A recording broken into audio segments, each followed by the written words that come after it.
रेखा जी, आपका बहुत-बहुत स्वागत है हमारे इस चैनल पर। हाँ, आवाज़ आ रही है मेरी रेखा जी? हाँ, हाँ, आ रही है। जी। तो रेखा जी, हम सब आपसे जानना चाहते हैं कि क्या कुछ आपके साथ हुआ? आप किस रिलीजन से या किस धर्म से पहले बिलॉन्ग करती थी आप? मैं पहले हिंदू थी। हुँ। अ, फिर उन लोग ने धर्म मेरा चेंज करके मोमेडियन धर्म में शादी के टाइम पे मतलब मेरा धर्म चेंज कर दिया था और मुझे मोमेडियन धर्म में अ, कर दिया था, तो ये कैसे सिर्फ़ क्या एक हुआ था? साइन लेकर। कैसे शुरू हुई थी? कैसे शुरुआत हुई थी ये इस चीज़ की? अ, ये चीज़ की शुरुआत हुई थी एक लड़की थी मेरी दोस्त थी, वो भी मोमेडियन ही थी। तो हुँ, उसने मेरी दोस्ती कराई थी एक दूसरे लड़के से, उस वो भी मोमेडियन ही था। तो हुँ। अच्छी हम लोग की फ्रेंडशिप हो गई थी, तो वो लड़के ने फिर ये जो अमीन नाम का जो लड़का है, उससे मेरी फ्रेंडशिप करवाई और अच्छा, ये ये तीनों फ्रेंडशिप कहाँ हुई? ये स्कूल वाली दोस्त थी आपकी, कॉलेज वाली थी, ऑफिस वाली, नहीं कहाँ? क्लासेस वाली फ्रेंड थी वो। अच्छा, क्लासेस हम वाली लोग फ्रेंड क्लासेस थी। में साथ में जाते थे। हाँ, और ये जो लड़का था अमीन, ये ये हाँ। भी क्लास में पढ़ता था या क्या था ये? नहीं, नहीं, ये वो तो बाहर नहीं था, वो ऐसे ही फ्रेंडशिप करवाई करवाई थी वो लड़के ने। ओ- ओके, हाँ। ठीक है। फिर उसके बाद क्या हुआ? हाँ, तो वही उससे फ्रेंडशिप करवाई तो वो फिर मतलब ऐसे ही फ्रेंड्स हम लोग अच्छे खासे फ्रेंड बन गए। तो नॉर्मल बातचीत वगैरह होती थी, कॉल मैसेज वगैरह, जैसे मिलना हम्म, जैसे फ्रेंड्स लोग मिलते हैं वैसे ही हुआ। फिर मैं हम्म, कंप्यूटर क्लास जाती थी मेरे मीरा रोड में। हम्म, तो वहां पर वो मेरे मतलब पीछे पीछे आता था और आगे पीछे मतलब घूमता रहता था कि मैं तेरे को लाइक करता हूँ वगैरह, ऐसे आगे पीछे घूमता रहता था। तो एक हम्म। दिन वो मेरे क्लासेस के बाहर आके उसने मेरे को प्रपोज किया कि आई लव यू करके उसने मेरे को प्रपोज किया। तो तभी ओके। मतलब मैंने उसको बोला कि मुझे ऐसा कुछ भी नहीं है, मैं एज अ फ्रेंड तेरे को मानती हूँ। तो उसने बोला कि नहीं, देख मतलब तेरे को हाँ बोलना ही पड़ेगा, मेरे को तू बहुत अच्छी लगती है, ऐसा वगैरह बोला। और हम्म, बोला कि देख तू हाँ नहीं बोलेगी मुझे तो मैं सुसाइड कर लूंगा, तेरे नाम पे सुसाइड नोट लिख के मैं मर जाऊंगा। और तभी वो छोटा सा मतलब तभी उसने जेब में से छोटा सा चाकू निकाला और अपने हाथ पे बस वो मारने जा रहा था। ऐसे मतलब ओके, मेरे को डरा रहा था वो तो। हाँ, वो टाइम पे वो ऐसे मेरे को डरा रहा था कि वही देख तू मेरे को हाँ बोली वरना मैं मर जाऊंगा ऐसे। ओके। तो मैंने बोला कि हाँ ठीक है, ऐसा करके मैं तभी उसको ऐसे ही हाँ बोल के वहां से निकल गई। तो उसके थोड़े टाइम के बाद थोड़े एक दो दिन के बाद में उसका फिर से फोन आया और मुझे उसने बोला कि तेरे को अभी भी मेरे पे भरोसा नहीं हो रहा है तो मैं तेरे को मेरे घर वालों से भी मिलवाता हूँ। तो ऐसे करके वो मुझे थोड़े दिन के बाद अपने घर वालों से भी मिलवाने के लिए उसके घर पे लेके गया वो। तो हम्म, वहाँ पे उसके मम्मी पापा और उसकी भाई की बेटी है, ऐसा करके उसने मेरे को मिलवाया था तभी उसके घर पे। ओके। हाँ, पर वो बाद में शादी के बाद में उसने मेरे को बोला कि वो जो लड़की वो उसी की लड़की है, उसकी ऑलरेडी पहले शादी हो गई है। उसने मेरे को ये चीज शादी के बाद बोली। अच्छा, शादीशुदा था वो? उसकी हो और गई उसने ये थी, हाँ। और उसकी और उसने बच्ची ये भी चीज थी बताया नहीं? 3 साल की।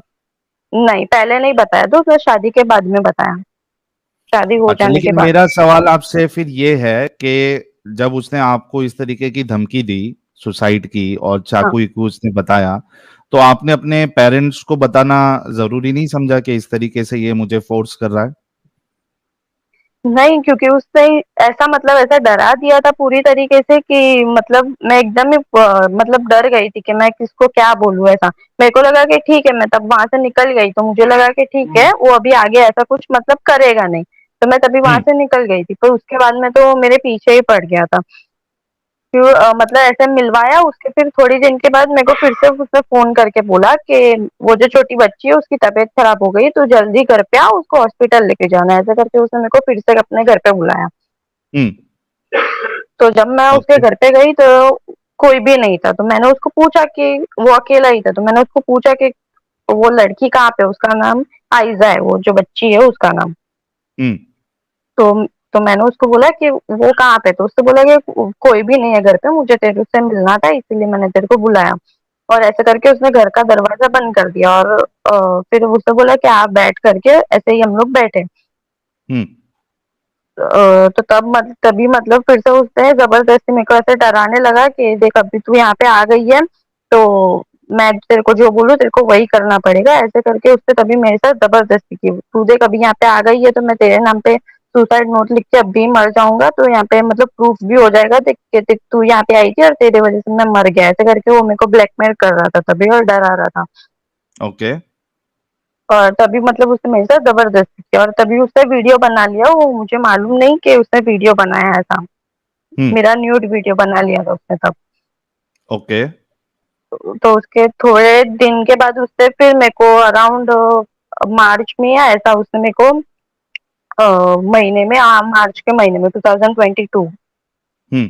उसने मेरे को बोला कि मैं दुबई जा रहा हूँ काम के लिए, वहाँ पे मेरी जॉब है ऐसे करके उसने बोला। और वहाँ पे एयरपोर्ट पे बैठ के उसने मेरे को फोन किया था कि देख मेरे पास तेरा न्यूड वीडियो है, मैं वहाँ पे सब जगह वायरल कर दूंगा अगर तू मेरे साथ शादी नहीं करेगी तो।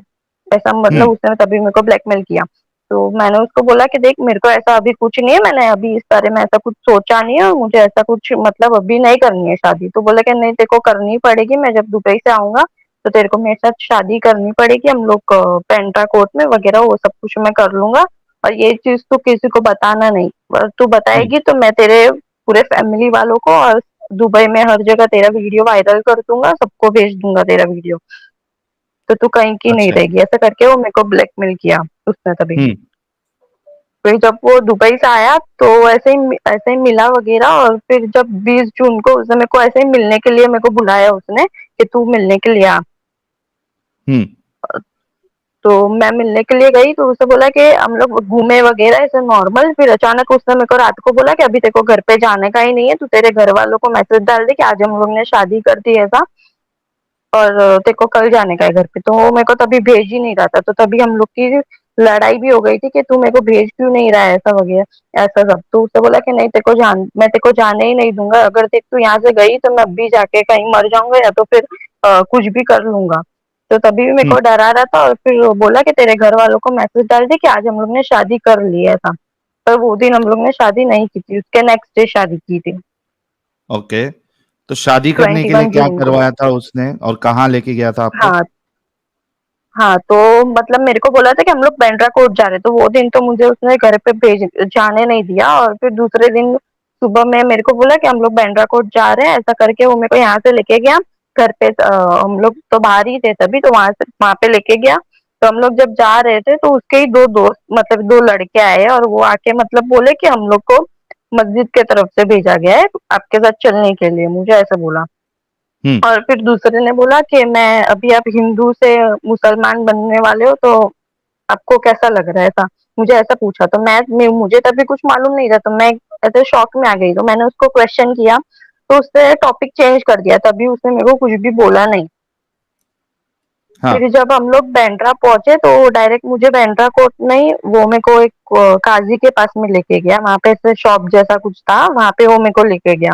तो वहां पे उन्होंने निकाह पढ़वाया और मेरी साइन वगैरह ली, सब कुछ किया। तो उन्होंने फिर बोला कि अभी आप हिंदू से मोमेडियन हो मतलब मुसलमान हो गई हो, अभी आप रेखा रेखा से रहीमा हो गई हो, अब आप रेखा नहीं रहे, अभी आपको हम्म। जन्नत मिलेगी क्योंकि आपने आप मुसलमान बन गए हो इसलिए आपको जन्नत मिलेगी, आप काफिर नहीं रहे, ये सारी चीजें उन लोग मेरे को बोलने लगे। तो मैंने उनको पूछा कि ये सारी क्या है, तो बोले कि नहीं अभी तूने साइन ये सब तेरा धर्म अभी चेंज हो गया है, अभी तू मुसलमान हो गई है। तो वो धर्म चेंज करने के लिए क्या आपको कलमा इल्मा पढ़ाया गया और अगर हाँ तो किसने पढ़ाया वो कलमा? हाँ, वो जो काजी थे उन्होंने ही कलमा पढ़ाया, और फिर वो जो उन लोग निकाह वो जो करवाते हैं, और फिर हम्म। वो 100 100 रुपए के 3 अलग अलग स्टैम्प पेपर में फिर उन लोग ने साइन ली, और फिर उसके बाद बोले कि अभी आपका धर्म चेंज हो गया। तो आपने वो इस तरीके पेपर पढ़ना जरूरी नहीं समझा कि ये किस चीज पे मेरी साइन ले रहे हैं ये लोग? नहीं, उन लोग पेपर पढ़ने के लिए दे ही नहीं रहे थे, बस उन लोग ने सिर्फ नीचे की तरफ साइन ले ली ऐसे ही पेज वो करके, और मुझे उन लोग ने कुछ भी डॉक्यूमेंट्स पढ़ने के लिए नहीं दिए। और वो जो निकाहनामा था वो उर्दू में था, तो वो तो समझ में आएगा नहीं, वो सिर्फ दिया था पढ़ने के लिए, पर अब उर्दू में था तो मुझे क्या समझ में आएगा वो उसमें। हम्म। अच्छा, ये जब सारी चीजें चल रही थी, आपको कोर्ट लेके जाया गया, आपको डॉक्यूमेंट पे साइन करवाया गया, आपकी पहचान वाला कोई हाँ। नहीं था साथ में? नहीं, नहीं, वो जो लड़के थे वो उसके ही दोस्त थे। वो भी मुझे बाद में पता चला कि वो उसके ही दोस्त थे। हम्म। मतलब मेरे और तरफ से कोई भी नहीं ये था, जो वो सारा वही 2 चीज विटनेस थे। ये जो सारी चीज चल रही थी, आप उसके घर पे जा रही थी, फिर उसके बाद शादी करने चली गई, तो आपके घर वालों ने आपसे बात नहीं की कि किधर हो आप, या इस तरीके से आप क्यों कर रहे हो? नहीं, जब वो 20 तारीख को जब उन घर वालों को मैसेज डाला तभी घर वालों का फ़ोन वगैरह सब कुछ आया था कि क्या है, क्या मतलब, तो लड़के ने ही तभी बात की थी, अमीन ने ही, कि हम लोग ने शादी कर लिया आज, अभी वो मेरी पत्नी हो गई है, कि मैं अच्छा मतलब दुबई में अच्छा काम करता हूँ, मैं अच्छे से सब सेटल हूँ, हम लोग खुश हैं, ऐसे करके उसने ही बात की थी, तभी उसने मुझे बात करने नहीं दी थी अपने घर वालों से। ओके, फिर शादी करवा के किधर हाँ। लेके गया वो? वो फिर शादी करने के लिए वहाँ पे वो काजी के पास शादी की, उसके बाद हम लोग वो दिन बाहर ही थे, फिर वो नेक्स्ट डे अपने घर पे लेके गया था। हम्म। तो हम लोग जब उसके घर पे गए तो उसकी जो मम्मी है उसने बोला कि ये तू किस काफिर को घर पे लेके आ गया है, ऐसा उसको बोला। तो मैं इससे हम्म। शॉक हो गई क्योंकि उसकी मम्मी से उसने पहले ही मेरे को मिलवा दिया था, तो मतलब मैं जब शादी करके जैसे ही घर पे गई तो वहां पे सब लोग के एकदम अलग ही रूप थे, सब लोग मेरे को मैं का कैसी लड़की हूँ, मतलब एकदम अलग ही नजरिए से मेरे को देख रहे थे उन लोग। और मेरे को फिर बोलते कि उसकी पहली बीवी उसके साथ कुछ भी नहीं कर पाई, तो तू क्या करेगी उसके साथ में, मेरे को ऐसा बोला। हम्म। तो मैंने उसको पूछा कि पहली बीवी, तो तब जाके उसने मेरे को बताया कि ये जो मेरी पहले ऑलरेडी शादी हो गई है उसके साथ मेरा केस चालू है, और ये जो बच्ची है वो मेरी है। अच्छा, उसने तब तो मुझे बताया। पहली बीवी का आपको, जब आप उसके घर पे गए तब आपको पता चला, और वो पहली बीवी के साथ तलाक हो हाँ। चुका था या उसका, या नहीं हुआ था? नहीं हुआ था, उसके साथ में केस चालू था, अभी तक तब नहीं हुआ था तलाक। और वो पहली उसके बीवी दो कहाँ तीन रहती है महीने के उसकी? बाद में वो खारघर साइड रहती है। आई- वो बाद ओके। में मेरे को सब पेपर वगैरह सब मिले थे, जब मैंने सब कुछ देखा। हम्म। और पहले मुझे झूठ बोल रहा था कि उसकी भाई की बेटी है ऐसा। अच्छा, तो ये हाँ, जब वो आपको बच्ची भी ये 3 सारी साल की चीजें है। पता चली तो क्या मतलब आपके माइंड में क्या चल रहा था? मतलब कि ये सारी चीजें, मैं तो एकदम शॉक में ही चली गई थी कि ये सब क्या हो रहा है, ये सारी क्या चीजें मतलब हो रही है। तो मैंने सामने क्वेश्चन किया तो उन लोग ने उसका डायरेक्ट मारना चालू कर दिया, गाली गलौज करना चालू कर दिया, मतलब चुप ही करवा दिया मेरे को एकदम से कि तेरे को कुछ हम्म। बोलने का नहीं है। मतलब उन लोग की एक अलग ही साइड दिखी मेरे को अचानक से, अच्छा। जो उसे उसकी पहले मैंने कभी देखी नहीं थी। बाद में मतलब थोड़ा बाद में मैं बीमार पड़ गई, थोड़े दिन के बाद में बीमार पड़ गई, तो उसकी मम्मी वगैरह वो काजी मौलाना को घर पे बुलाते थे और वो तावीज पहनाते थे, फिर उर्दू में उन लोग कुछ बोल के अपने बॉडी पे पूरा फूकते हैं वैसा कुछ करते थे, फिर पानी में उर्दू में कुछ लिख के वो पानी पीने के लिए बोलते थे, तो ये सारी कहाँ चीजें से उन लोग मौलाना बोलते को थे। फिर बुलाते मेरे को थे ये लोग? वो ऐसा कुछ मौलाना कहाँ से बुलाते थे वो मुझे नहीं पता है, पर वो आते थे घर पे, 3-4 बार घर पे आए। फिर मेरे को उत्तन साइड में एक दरगाह है बाली शफीर करके, मेरे को वहां पे भी लेके गए उन लोग 4 से 5 बार। तो हम्म। वहां पर भी ये सारी चीजें करवाते हैं उन लोग, और बोलते कि आपको गाय का गोश्त खाना पड़ेगा तो आप अच्छे हो जाओगे, वरना आपको ठीक ही नहीं होगा कभी, ये चिकन खाना पड़ेगा, गोश्त खाना पड़ेगा। तो ये सारी चीजें फिर उन लोग उसके बाद से उन लोग मेरे को जबरदस्ती खिलाने लगे, मार मार के खिलाने लगे उन लोग, वो और उसकी माँ, जो अमीन है वो और उसकी माँ, दोनों जन। अच्छा। हम्म। तो फिर उन ये लोग ऐसे कौन, ही ये मारपीट उत्तन वगैरह वाली जो चालू। दरगाह है, उत्तन वाली जो दरगाह है, वहां के किसी मौलाना ने बोला था कि आपको गाय का गोश्त खाना पड़ेगा तब आप सही होंगी? हाँ वहाँ हाँ वहाँ पर भी बोला था मेरे को, और वहाँ पर भी ऐसे तावीज वगैरह पहनाते थे, और उन लोग जो वो पानी पीने के लिए देते थे तो उसके बाद बॉडी में कुछ अलग ही मतलब ऐसा फील होता है, मतलब कुछ अलग ही लगता है कि हाँ मतलब कुछ हो रहा है बॉडी में ऐसा। अच्छा, तो तो वहां पे ये भी मेरे को सिलसिला पांच चल रहा था से उसके चार से बाद? पांच बार हो। हाँ, तो वहां यही सारी चीजें चल रही थी, फिर उसके मतलब थोड़े टाइम घर में तो नॉर्मली रोज के झगड़े वगैरह गाली गलौज वो सब तो कुछ तो चल रहा था। फिर थोड़े महीने के बाद में वो जो लड़का है वो गांजा वगैरह वो सब कुछ जितने भी नशे है वो सारे सब कुछ बेचता है। बाद में मेरे को पता चला कि वो दुबई में भी कुछ जॉब वगैरह कुछ करता नहीं था, कुछ कमाता नहीं है, मतलब घर पे ही रहता था। ये गांजा वगैरह जितने भी नशे है वो सब कुछ बेचता था, वो खुद भी करता था। वो बेच के वो घर में पैसा देता था। तो उसकी वजह से घर में झगड़े वगैरह होने लगे। तो एक दिन उसकी मम्मी ने घर से निकाल दिया, तो हम लोग दूसरी जगह पे शिफ्ट हुए। मैं और आमिने वहाँ पे रहते थे। हम्म। तो वहाँ पे वो मेरे को बंद करके रखता था घर में, ताला मार के जाता था कहीं भी जाता था, तो खाना वगैरह देता नहीं था। 10-15 दिन हो गए थे उसने मेरे को खाना दिया नहीं था, और बंद करके ही रखता था घर में, मारता था आके, नशा करता था। तो यही सारी वो जो चीजें, मतलब तो पूरा एक जो दिन, प्यार था, शादी से पहले जो पूरा प्यार हाँ, दिखा रहा था, वो सब शादी के बाद सारी चीजें वो खत्म सब हो गई। दिखावा ही था। हाँ, उसके बाद तो कुछ भी नहीं था, वो सब कुछ दिखावा ही था। मतलब पूरी तरीके से मतलब सब मिल के ऐसे फंसाया रहता है ना, बस वो वही सब कुछ मेरे को समझ में आ रहा था धीरे धीरे। उसने अपने बारे में जो भी चीज बोली थी हर एक चीज झूठ थी। कि वो कितना पढ़ा हुआ है, क्या करता था। उसने मेरे को बोला था कि मैंने साइंस लिया, अच्छा मैं पढ़ा हुआ हूँ, और और बीकॉम हुआ, और वो तो 12th फेल है, वो जो लड़का है वो। अच्छा। और वो दुबई में भी कुछ जॉब वगैरह कुछ नहीं कर रहा था, वो कोई वीजा पे गया था, बस वहां वहां पे ऐसे ही खा पी के वापस आ गया। हम्म। वहाँ पे भी कुछ जॉब वगैरह, मतलब हर एक चीज उसने अपने बारे में झूठी बोली है। फिर जब हम लोग वहाँ पे दूसरे घर पे रहने गए, तो वहाँ पे वो बंद करके रखता था। तो एक दिन आजू बाजू वालों को पता चला कि कोई घर में, मतलब मैं घर पे अंदर हूँ। तो उन लोग ने फिर पुलिस वालों को बुला के मुझे वहां से छुड़वाया था ताला तोड़ के। ये जो आपको तो घर पे जब मैं, बंद करके रखता था, वो मारपीट करता था, तो आपके पास हाँ, मोबाइल नहीं था? आपने अपने घर वालों को नहीं बताया कि ये मेरे नहीं, साथ वो ऐसा मेरे ऐसा को हो रहा है? मोबाइल देता ही नहीं था। वो मेरे को मोबाइल देता ही नहीं था, किसी से कांटेक्ट करने ही नहीं देता था कि मैं किसी को कुछ बोलूं। और ऑलरेडी उसने मेरे को इतना डरा के और ऐसे रखा था और बंद करके रखा था, तो मैं उस तभी तो पूरी ऐसे डिप्रेशन में ही चली गई थी। तो जब वहां से पुलिस वालों ने छुड़वा के जब मेरे को मेरे घर पे लाया था, तो मैं मेरे घर पे थी तभी। 10-15-20 दिन ऐसा कुछ मैं मेरे घर पे रही रहूंगी। ओके, तो फिर?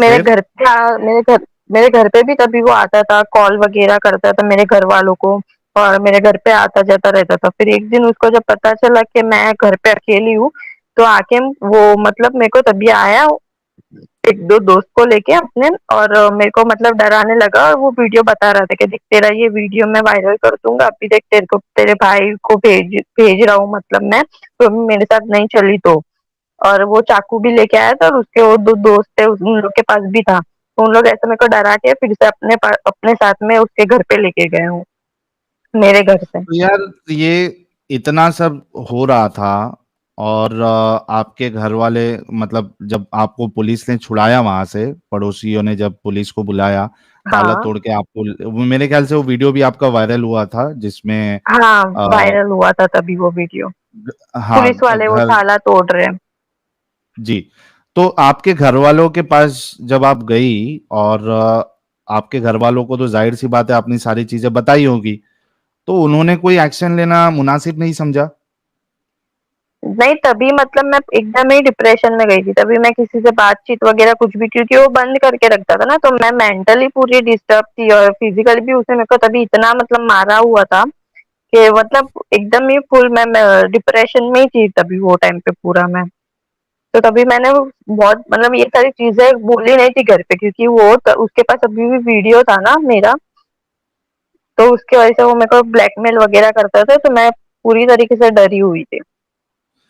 अच्छा दोस्तों, ये जो इनका निकाहनामा जो बनाया गया, ये आप लोगों के सामने, स्क्रीन के सामने, ये है काजी मुफ्ती इस्माइल और काजी शहर एंड शारा, मुंबई।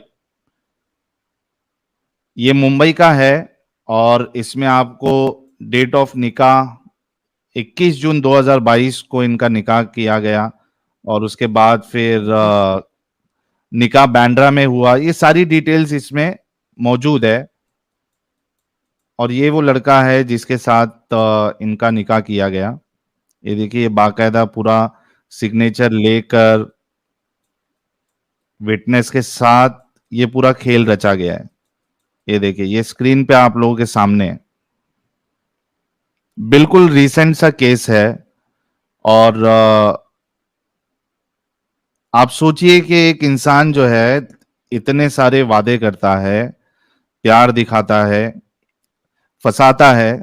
अब मैं तो, गलती तो रेखा जी की भी है कि उनको इनकी बातों पे आना नहीं चाहिए था, लेकिन वो उनको धमकियां भी दे रहा था। तो अब जो सिचुएशन में होता है वही समझ सकता है कि भाई। और फिर एक, आप सोचिए कि एक लड़की जो अभी ज्यादा मैच्योर भी नहीं हुई है, क्लासेस जा रही है, तो इतना तो उसका दिमाग चलता नहीं है, और उसको कोई इस तरीके से चाकू निकाल कर डराना देना। तो बहुत से लोग डर जाते हैं और ऐसे लोगों की बातों में आ जाते हैं। और उसके बाद जब एक बार आपको एक्सेस मिल जाता है, उसने शादी कर ली किसी तरीके से, इनका रिलीजन चेंज करवा के, उसके बाद असल हकीकत जो है वो सामने आई है। एक मूवी कुछ अभी और बनी नहीं थी, होती। दी कन्वर्जन नाम से। मैंने पिछले बार कहा था कि आप लोग जरूर देखिएगा, पहले फ्री में उन्होंने अपलोड किया था वो मूवी। ये जो स्टोरी बता रही है, सेम टू सेम ऐसी ही कहानी आपको उस मूवी में भी मिलेगी। तो वो सिर्फ मूवी नहीं है, ये रियल इंसिडेंट भी ऐसे ही होते हैं। लोग इसी तरीके से इनकी बातों में आ जाते हैं और इनकी जिंदगी खराब हो जाती है। अब सोचिए आप लोग कि वो, तो उसको इनको दरगाह लेके जाया जा रहा है, वहां पे झाड़ फूक किया जा रहा है, यहाँ पे उनको कहा जा रहा है कि आप जो है वो अ, गाय का मांस आप खाएं तो आपकी तबीयत सही हो जाएगी। घर पे बंद करके रखा जा रहा है, ताला मार के जा रहा है इंसान, फोन का एक्सेस नहीं है इनके पास। तो ये जितने लोग, जितनी लड़कियां जो कॉलेज में जाती हैं और उसके बाद उनको इस तरीके का प्यार दिखाया जाता है, फिर उनकी सोच ये हो जाती है कि भाई मेरा अब्दुल ऐसा नहीं है। कई सारी लड़कियां, मेरा अब्दुल ऐसा नहीं है, वो पहले उनकी सोच होती है। लेकिन ये आप लोगों के लिए, रेखा जी की जो स्टोरी है, ये आप लोगों के लिए एक सबक है कि देखो इस तरीके से अगर आप फंसोगी तो आपका हाल आगे क्या हो सकता है। रेखा जी, जब आप हाँ, घर पे थी अपने, जब रिटर्न आपको लेके जाया गया, तो फिर इसने आपको हाँ। वापस कैसे लेके आ गया? वापस वो ऐसे ही डरा के मतलब लेके आया ब्लैकमेल करके फिर से मेरे घर पे जब मैं अकेली थी ना, तो वही वीडियो बता के मेरे को फिर से वापस अपने घर पे लेके गया, अपने 2 दोस्त के साथ में आया था वो। और बोल हाँ। रहा था कि अभी तू चल वरना तेरे घर वालों को अभी मैं भेजता हूँ, ऐसे करके वो बस ऐसे स्टैंड करने ही जा रहा था, बोले कि चल अभी तेरे को आना ही पड़ेगा। ऐसे मेरे सामने जो स्टैंड कर ही रहा था वो।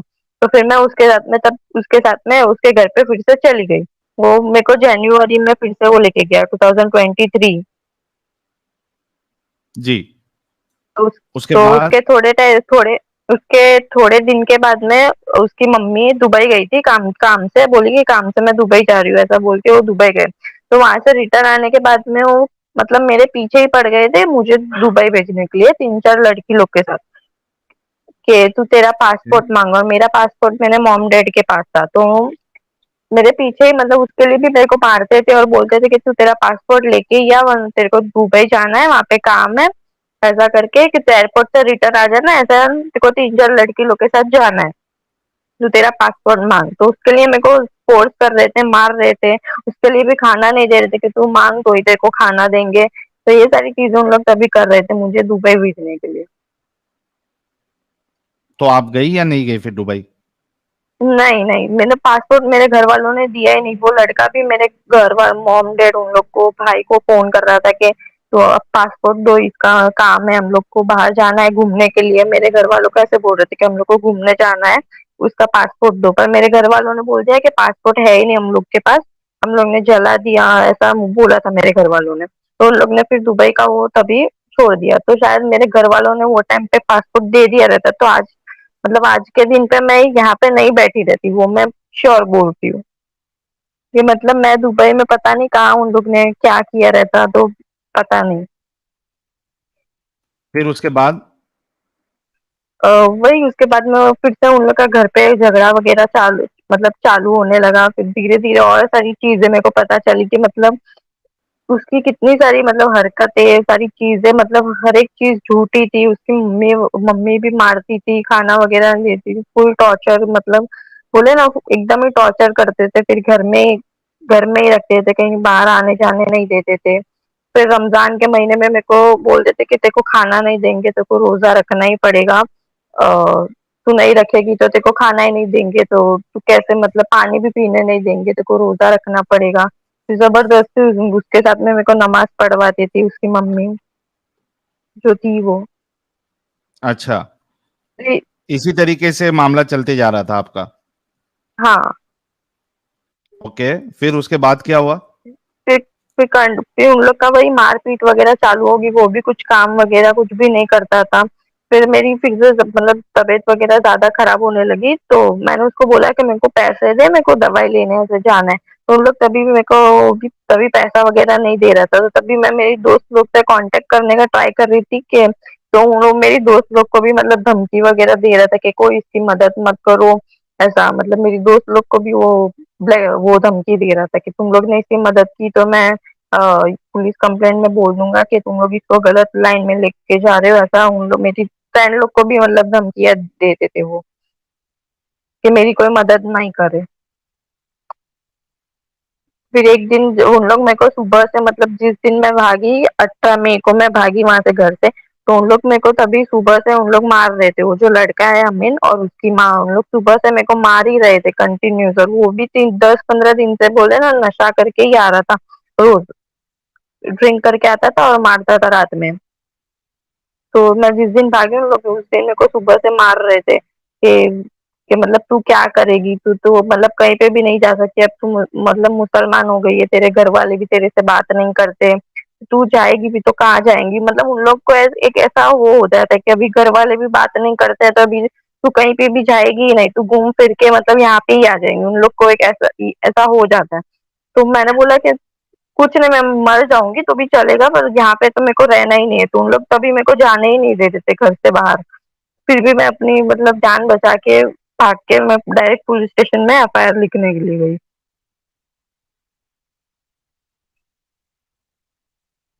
पुलिस स्टेशन में आप गई तो पुलिस स्टेशन वालों ने आपकी एफआईआर लिख दी थी? नहीं, तभी मैं तभी सिर्फ एनसी एनसी लिख के फिर मैं घर पे आ गई थी मेरे। तो ये जो एफआईआर अभी सिर्फ आपकी हुई एनसी दिया है, था तो वहां पर भी। हाँ। आप जब फर्स्ट टाइम गई तो उन्होंने खाली एनसी लिखा, एफआईआर नहीं ली उन्होंने? हाँ। नहीं, ठीक है। पहले सिर्फ एनसी लिखी थी। बाद में मतलब एक दो महीने के बाद में फिर एफआईआर लिखने के लिए गए थे, 1 महीने के बाद। हम्म। क्योंकि वो लड़का, और मेरे को भी, मैं भी उसके बाद भी मेरे घर पे नहीं थी, मेरे चाचा के घर पे रखा गया था, क्योंकि वो लड़का यहाँ पे घर पे आ रहा था देखने के लिए और कॉल वगैरह करता था मेरे भाई लोग को फिर से। तो मेरे को फिर से यहाँ से ना लेके जाए, तो उस डर से फिर मैं चाचा के घर पे रुकी थी। ओके, तो ये तो उन लोग एफआईआर ऐसे मत। आप 1 महीने के बाद पुलिस स्टेशन गई एफआईआर लिखवाने के लिए, हाँ। तो तभी एफआईआर ली गई आपकी तुरंत? तुरंत नहीं, पर बहुत सारी ऐसे मतलब पूरा दिन वहां पे निकालने के बाद में एफआईआर ली। तो क्यों नहीं ले रहे थे आपकी मतलब एफआईआर वहां पे पुलिस भी वाले? परेशानी। एफआईआर बस बोल रहे थे कि कल आओ परसों आओ, मतलब उन लोग ज्यादा, मतलब उन लोग टाल रहे थे, उन लोग को वो चीज वो केस लेना नहीं था कि मतलब कल आओ या तो फिर परसों आओ, ऐसा मतलब डिले कर रहे थे वो चीज को कि अभी एफआईआर आज होगी ही नहीं, आज होगी ही नहीं, बस उन लोग तभी लेने के लिए रेडी ही नहीं थे। दोस्तों, ये स्क्रीन पे आपके सामने एफआईआर की कॉपी भी है। काफी इनको, यानी पुलिस स्टेशन जब गई तो डायरेक्टली एफआईआर भी पूरा नहीं दिन लिया गया। निकाला था। पूरा दिन ये लोग वहां पे रहे और उसके बाद फिर इनकी एफआईआर ली गई। ये एफआईआर की कॉपी है आप लोगों के सामने। इसका दूसरा पेज भी मैं आपको बता देता हूँ। दूसरा पेज है जिसमें नाम वाम भी मेंशन है इसका, अमीन आजम शेख, काजी का नाम है। अच्छा, एफआईआर में काजी को भी इन्वॉल्व किया गया है? हाँ हाँ। ओके। क्योंकि एक सिर्फ साइन करने से तो धर्म चेंज नहीं होता है ना। हाँ, उन्होंने आपसे ये पूछा भी नहीं कि आपको इस्लाम में आना है, नहीं आना है, आपको इस्लाम पता है, नहीं पता है? कुछ नहीं पूछा, बस साइन करवा के आपका कुछ रिलीजन चेंज करवा हाँ, दिया। बस सिर्फ साइन ले ली 3 अलग-अलग उस पे पेपर पे और फिर बोल दिया कि अभी आप हिंदू से मुसलमान हो गए, ऐसा बस। अच्छा, तो ये एफआईआर होने के बाद एक्शन लिया गया उसके ऊपर? हाँ, उसको फिर अरेस्ट कर लिया था, वो जो लड़का है अमीन उसको अरेस्ट कर लिया था फिर। ओके, तो अभी जेल में है या छूट गया है वो? हाँ, नहीं अभी भी जेल में ही है वो। और उसके घर वाले? नहीं, वो सिर्फ लड़के को अमीन को ही अरेस्ट किया है, उसके घर वाले किसी को नहीं किया है। और वो मौलवी को जिसने साइन करवाया था? नहीं, और किसी का अभी तक कुछ हुआ नहीं है, सिर्फ वो अमीन का ही हुआ है। अच्छा, सिर्फ अमीन को ही अभी अरेस्ट किया है तो, और बाकी हाँ, किसी को भी अरेस्ट नहीं किया गया? और किसी को अरेस्ट तो नहीं किया है अभी तक। तो अभी यानी आप क्या चाहती है, मतलब, या क्या कि मैसेज देना चाहती है? ये सारी चीजें जो उन लोग ने मतलब पूरा प्लान करके जो उन लोग फंसाते हैं ऐसा, तो मैं बस वही सब लोग को बोलना चाहती हूँ कि आप किसी भी मतलब ऐसे मुसलमान लड़का या लड़की ऐसा किसी से भी फ्रेंडशिप करो तो संभाल के करो, और मतलब उसके झांसे में ऐसे नहीं फंसो। और ऐसा किसी लड़की के साथ मतलब हो भी गया तो मैं उसके सारे फ्रेंड्स और फैमिली उन लोग को भी ऐसा बोलना चाहती हूँ कि भाई तुम लोग उसके टच में रहो, तो कभी ऐसा कुछ भी हुए तो वो एटलीस्ट तुमको बता सकती है कि क्या हो रहा है। वरना फिर वो सामने वाले लड़के लोग उन लोग को ऐसा लगता है कि मतलब ये कहीं पे भी जा नहीं सकती है, अभी इसका कोई नहीं है, अभी ये मतलब यहाँ पे ही रहेगी। उन लोग को एक मतलब एकदम उन लोग फ्री हो जाते हैं कि ये कुछ भी नहीं कर सकती है लड़की ऐसा। ये उसका धर्म भी चेंज हो गया है, उसके घर वाले भी सब उसके खिलाफ है। तो मैं बस वही सब लोग को बोलना चाहती हूँ कि वो लड़की के साथ ऐसा कभी होए तो उसके साथ टच में रहो, उससे बातचीत बनाए रखो कि वो कभी ऐसा कुछ आपसे शेयर कर सके या बोल सके। दोस्तों, ये आप लोगों के सामने वो 100 रुपए का स्टैम्प पेपर भी मैंने आप लोगों को दिखा दिया, जिसमें इनका धर्मांतरण कराया गया था, या डिक्लेरेशन ऑफ मैरिज है ये। इस 100 रुपए के स्टैम्प पेपर, ऐसे 3 स्टैम्प पेपर्स में इनकी साइन ली गई थी। आप सोचिए कि किस तरीके से पूरा, यानी ऐसे काम करते हैं कि वो कानूनी काम हो जाए, लीगल हो जाए, ताकि इन पे सवाल नहीं उठाया जाए। ये आप और देखिए, मैं लड़की और के एक पास फिर स्टैम्प कोई पेपर। रास्ता ना बचे। हाँ, लड़की के पास कोई रास्ता ना बचे, और आगे जाके वो जिसने भी ये काम किया है वो फंसे नहीं। पूरा प्लानिंग के साथ किया जाता है। आप देखिए, मैं आपको और एक एक ये बताता हूं स्टैम्प पेपर। एक मिनट दीजिएगा मुझे।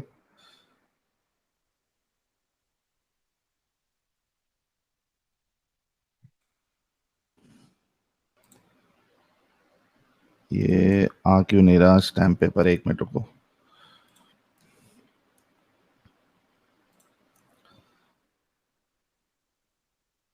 मैं आपको और एक एक स्टैम्प पेपर बताता हूं।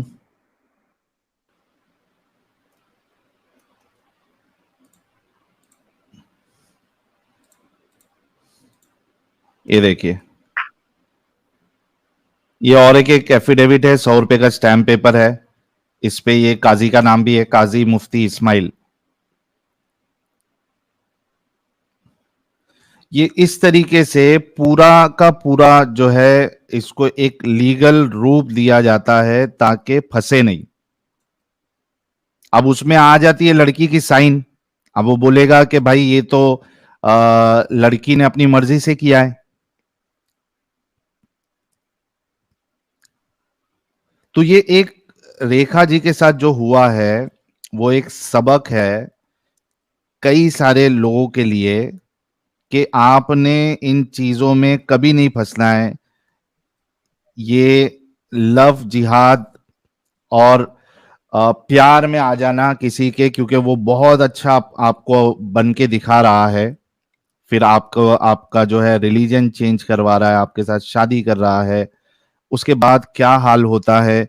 रेखा जी एक जिंदा मिसाल है। वो तो एक अच्छा हुआ कि रेखा जी ने थोड़ी हिम्मत दिखाई, और वो वहां से भाग निकली, वरना जो बाकी हम केसेस सुनते हैं जिसमें लड़की जो है वो फ्रीजर में मिलती है या फिर सूटकेस में मिलती है, कम से कम रेखा जी के साथ ऐसा नहीं हुआ। रेखा जी, क्या आपको लगता है कि अगर आप नहीं वहां से भागती तो आपको भी मार दिया जाता? हाँ हाँ हाँ, वो तो वो दिन तो वहां से मेरे को भागना नहीं मिलता तो दूसरे दिन बॉडी ही मिलती थी। वो मैं श्योर बोलती हूँ, गारंटी से बोलती हूँ मैं, आपके जो कि घर वो वाले दिन हैं, भागने नहीं क्या वो, मिलता तो।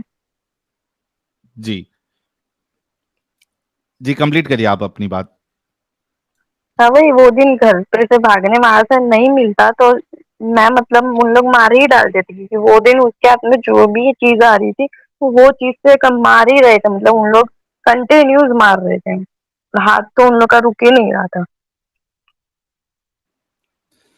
आ, मेरा सवाल आपसे ये है कि आपके माँ बाप अभी आपको सपोर्ट कर रहे हैं? हाँ कर रहे, वो तो मैं वहां से भाग कर आई तब से कर ही रहे हैं। मैंने अच्छा, सारी तो चीजें बताई उन लोग को। आप क्या चाहती है इस जो बंदा है, जो जिसको इंसान नहीं बल्कि राक्षस कहना चाहिए, इसको सजा मिलनी चाहिए हाँ, कड़ी से कड़ी? कड़ी से कड़ी सजा मिलनी चाहिए, क्योंकि ये मतलब, और तो वो जो पहली उसकी बीवी थी वो भी अपनी बच्ची को छोड़ के चली गई, तो सोचो उसको भी वैसा ही टॉर्चर किया रहेगा, उसको भी वैसा ही किया रहेगा कि वो एक अपनी खुद की बच्ची को छोड़ के चली गई, वरना ऐसे किसी का दिल नहीं होता है, तो वो भी उसको भी उस हद तक टॉर्चर किया रहेगा ना, कि वो अपनी बच्ची हम्म, को छोड़ के चली गई। और अब मेरे को भी वहां से भागने नहीं मिलता तो शायद मेरे को भी मार ही डालते थे वो दिन वो लोग। जी, तो उन लोग ये सारी पूरी प्लानिंग से ऐसा करते हैं कि मतलब कोई भी आसानी से मतलब फंस जाए। बिल्कुल सही कहा आपने, बिल्कुल सही कहा। और मुझे तो ये अफसोस यानी बड़ा अजीब लग रहा है कि ये तो राक्षस था ही था, लेकिन जो इसके घर वाले थे, उसकी माँ थी, वो भी वैसी ही थी, बेटे के जैसी। तो वैसी ही थी। हम्म। उनको भी सजा मिलनी चाहिए। हाँ, उनको भी मिलनी चाहिए, क्योंकि उसने जितना मेरे को परेशान किया है, जितना टॉर्चर किया है, उतना ही उसकी माँ ने भी टॉर्चर किया है। तो उसकी उसकी माँ जो है उसको भी अरेस्ट करना ही चाहिए, उसको भी सजा मिलनी चाहिए। बिल्कुल मिलनी चाहिए। मैं तो अपील करूंगा, जो महाराष्ट्र गवर्नमेंट है वो इस मुद्दे पे खास यानी इसको पर्सनली देखे, ताकि दूसरों के साथ इस तरीके का मामला ना हो। जो भी पुलिस अथॉरिटी है उनको भी चाहिए कि वो रेखा जी को इंसाफ दिलाएं। सिर्फ उस लड़के को नहीं बल्कि बल्कि उसके घर वालों को भी सजा मिलनी चाहिए, उस काजी को भी सजा मिलनी चाहिए। और वो जहाँ पे जो उत्तन की जो दरगाह है, जहाँ पे कहा गया था इनसे कि आपको गाय का मांस खाना पड़ेगा, उस मौलवी को भी सजा मिलनी चाहिए। और इसके साथ साथ ये जो इनकी जो दोस्त थी जिन्होंने दोस्ती कराई थी, जो बिल्कुल स्टार्ट रहा है, उसको भी सजा मिलनी चाहिए। हर एक को सजा मिलनी चाहिए, ताकि दूसरे लोगों के साथ ये इस तरीके की हरकत करने का ना सोचे, ना इनकी हिम्मत हो। हम्म। तो रेखा जी, और कुछ आप कहना चाहेंगी? हाँ, तो मैं बस वही सब लड़कियों से वही बोलना चाहती हूँ कि मतलब आप डरो मत, खुल के एक बार सामने आओ, फिर देखो कि आपकी आपके साथ आपकी मदद करने के लिए बहुत सारे लोग खड़े हैं। जी, आप जब तक इन लोग के सामने मतलब कुछ बोलते नहीं है तो फिर कुछ करते नहीं, तो उन लोग को लगता है कि मतलब हम लोग के सामने कुछ कोई भी नहीं कर सकता है। कोई पुलिस वाला भी हम लोग के सामने मतलब कुछ नहीं कर सकता है, मतलब उन लोग की हिम्मत और बढ़ जाती है ऐसा करने से, हम लोग के चुप रहने से। तो मैं बस वही बोल बोल रही हूँ कि आप किसी के साथ ऐसा हो रहा है या तो फिर आपको पता है तो आप बोल खुल के आओ सामने, डरो मत, आपका साथ देने बिल्कुल वाले बहुत सारे जन हैं। नहीं, ये तो उन लोगों के बारे में हो गया जो ऑलरेडी फंस चुकी है। सवाल तो यानी असल बात तो ये है, इंपॉर्टेंट ये है कि कोई लड़की इस चक्कर में फंसे ही ना। सबसे पहली चीज तो वही है ना। ये तो आप बता रही है कि जो जिसके साथ हो गया हाँ। वो बाहर आए, वो हिम्मत दिखाए, लेकिन वहां तक हम्म। मामले को लेके जाना ही क्यों है? सबसे पहली बात तो लड़कियों को इन चक्कर में फंसना ही नहीं चाहिए। फंसना ही नहीं चाहिए। ऐसा कोई दोस्ती भी कराए तो मैं तो बोलूँगी कि ऐसे कोई मोमेडियन लड़का-लड़की किसी के साथ दोस्ती ना करो, और दोस्ती उससे हो भी जाए तो इतना भी मतलब आगे नहीं जाओ। उन लोग कोई ब्लैकमेल करे भी तो एटलीस्ट आप किसी ना किसी को बोलो कि मेरे को ये ब्लैकमेल कर रहा है या मेरे को ऐसा कर रहा है। आप किसी को बोलोगे तो उस चीज़ में आप फँसोगे नहीं, आपके लिए वो चीज़ आसान रहेगी, और सामने वाले को भी मतलब थोड़ा डर रहेगा कि नहीं इसने इसको बता दिया, मतलब वो ब्लैकमेल करने का कभी सोचेगा भी नहीं। और और पहली बात तो किसी से ऐसे ऐसे फ्रेंडशिप करो ही नहीं जो मोमेडियन हो, क्योंकि इन लोग सब लोग मिले हुए ही रहते हैं, एक दूसरे का धर्म चेंज करने के लिए ही उन लोग बैठे रहते हैं कि कोई आए और हम लोग उसका धर्म चेंज करें। बिल्कुल। इसमें और एक चीज मुझे ये कहना है कि रेखा जी, अगर आपको ये पूरा जो इंसिडेंट हुआ उसके पहले अगर आपको ये चीजें बताई जाती जिस तरीके से आप बता रही है, हाँ, लेकिन उससे पहले सवाल ये भी उठता है कि आप सोशल मीडिया तो यूज करती होंगी, फेसबुक और ये हाँ। यूट्यूब यूट्यूब, क्योंकि यस, यस। रिसेंटली ये सारा मामला हुआ है। तो कभी आपने कोई लव जिहाद वाला केस न्यूज में नहीं देखा था कि कई सारी लड़कियों के साथ लव जिहाद हुआ है, उनको मार दिया गया, ये आपने कभी नहीं देखा था वीडियो वीडियो? नहीं, पहले नहीं देखा था, और फिर जब उसके साथ मतलब ये मैरिज हो गया उसके बाद मैं जब मेरे को थोड़ी देर मतलब ऐसा फ़ोन मिलता था तभी मेरे को ये सारी थोड़ी-थोड़ी न्यूज़ें जो सब अभी-अभी जो है बहुत ज़्यादा हुई है, वो सारी बाद में मेरे को पता चली कि ऐसा-ऐसा हो रहा है। तो और फिर मेरे अंदर वो आया कि नहीं, मतलब मैं यहाँ पे रहूँगी तो मेरे साथ भी यही हाल होने वाला है कि मेरे को मार के फेंक देंगे। ये सारी चीज़ें सब बाद में धीरे-धीरे पता चली, क्योंकि वो पहले मेरे को किसी फ़ोन वगैरह कुछ देता ही नहीं था, तो मैं उस मतलब मेरे को आइडिया ही नहीं थी ये सारी चीज़ों में। अच्छा, मेरा एक सवाल फिर आपसे ये है, आपने कहा कि आपको नहीं पता था ये सारी चीजें, आपने कोई केस नहीं देखा। मेरा सवाल आपसे ये है कि अगर आपको पता होता, अगर इस तरीके का चैनल जहां पे इस्लाम हकीकत में क्या है वो आपके सामने आती और इस तरीके के केसेस जो लोगों के साथ हुए हैं वो अगर आपके सामने आते, कोई आपको बता देता, तो क्या उसके बाद फिर आप इस जंजाल में पड़ती? नहीं, बिल्कुल भी नहीं पड़ती। तुम पहले ही अलर्ट हो जाती, पहले ही मतलब ये सारी चीज़ होती ही नहीं। ये मेरा जो इतना मेरे इतना साल खराब हुआ, वो साल खराब होता ही नहीं। बहुत सारी चीज़ें मतलब इसमें जाती है। वो लड़के की तो कुछ भी नहीं, उसको तो कुछ भी फ़र्क नहीं पड़ता है उन लोग को कि एक आएगी, दूसरी जाएगी। उन लोग को तो कितने भी शादी कर लें, उन लोग को कोई फ़र्क नहीं पड़ता है। तो क्या पहले मतलब आपके किसी ने अलर्ट किया रहता तो शायद ये सारी जी जी चीज़ें नहीं होती। बिल्कुल। क्या आपके घर वालों ने आपको, जो आपका धर्म था, हिंदुइज्म या सनातन, क्या हाँ। उसकी पाठ कभी अच्छे से पढ़ाया था कि आपका रिलीजन क्या है, क्या कहता है, क्या क्या चीजें उसमें आपको कभी उन्होंने डिटेल में बताया नहीं था आपका रिलीजन? पहले डिटेल में मेरे को सब सब कुछ नहीं पता था, फिर धीरे-धीरे सारी चीज़ें मैं अभी यहाँ पर आई हूँ तो पर फिर अभी धीरे-धीरे सारी चीज़ें भी मैं देख रही हूँ, पढ़ रही हूँ। पहले अच्छा, नहीं पता था, एकदम डिटेल में नहीं पता था। ठीक है।